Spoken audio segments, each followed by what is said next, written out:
Hey, what's up? My name's Sam, and today we're going to learn how to draw trees, or more specifically, evergreen trees, and ones that look pretty 3D, similar to this one right here. I use trees a lot in my drawings to just add a natural feel, and yeah, they're just really easy to do as well. You can use a Micron 02 in this, but you can use a pencil or anything. So we're going to hopefully end up with a tree similar to this one. As you can see here, all these kind of branches are a similar shape, and if you see this one down here, kind of like they get one point here, let's say, and then they're almost like a triangle that way. So this line's a little bit squiggly, whatever, and I'm just going to bring it down with some little needles, and we want it to be nice and loose lines, and I'll finish that off. With a pen. Just gonna go over the pen lines I have here and bring these lines down to give the impression of needles. And I'm gonna go over them again. You want to make sure the lines are kind of following the same way. That's gonna give the idea that this tree has some depth, that there's some depth to the needles as well.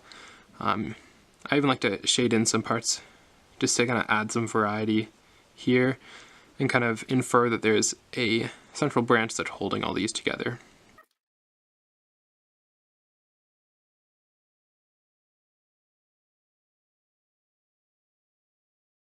We'll start with 4 lines, or yeah, four lines, and that's going to give us a little outline of the tree as well as the trunk. Now I usually start with a little bit of a pyramid and a center dot here for the perspective lines, as well as kind of centering the trunk.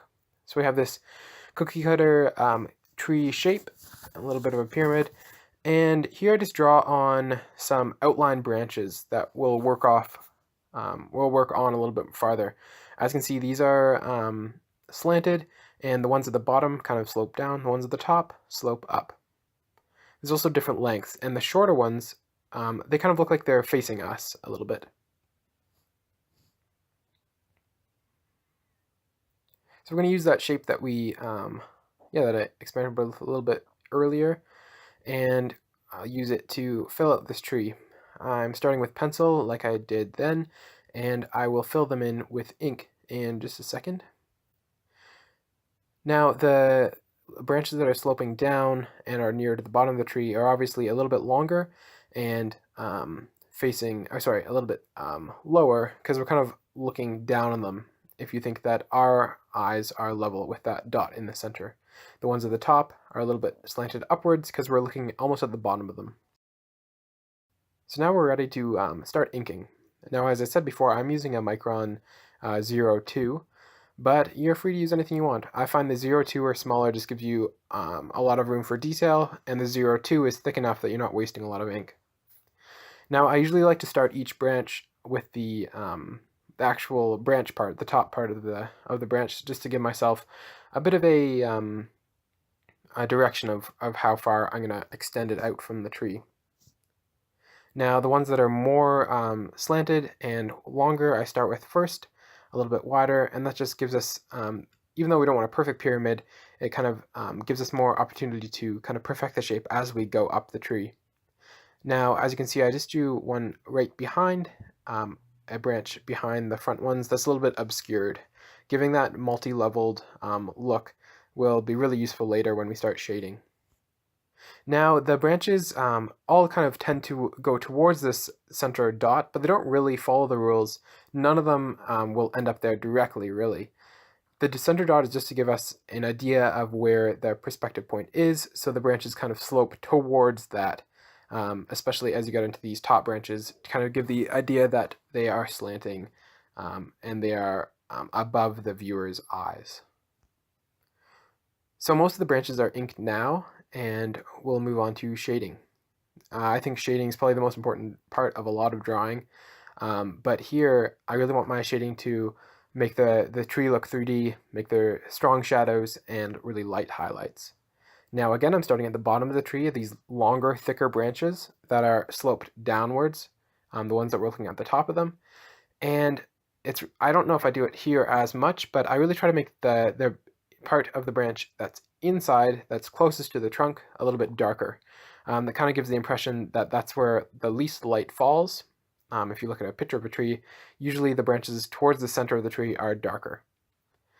As well, obviously the ones that are farther away from the light are going to be have less light on them as well. That little sun that I drew up on the left-hand corner really comes in use here, sorry, because that just reminds us where the sun is coming from.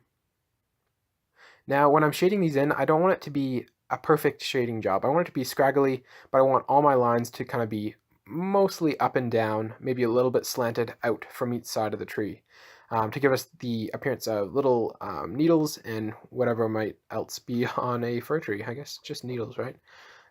But as I said before, the branches closest to the trunk are going to be darkest there, and the ones that are at the back of the tree and farther away from the light are going to be darker. Drawing a nice contrast between the shadowed branches and the ones that are way far behind, the darkest ones, gives us even more of an impression of shading and three-dimensionality of the tree. So here, the basic step of this tree is pretty much done. The branches farther away from the sun are darker, they're darker on the inside, and the ones at the bottom are kind of slanted down towards the ground, where the ones at the top are slanted upwards. Now, obviously, you can work over this as many times as you want to. You're not really going to ruin it, you're only going to make it better and more three-dimensional. But that's a quick intro to drawing trees, and let me know what you come up with. I'd love to hear what kind of trees you're drawing, and whether you found this video useful, and what else you want me to teach you. Thanks for watching.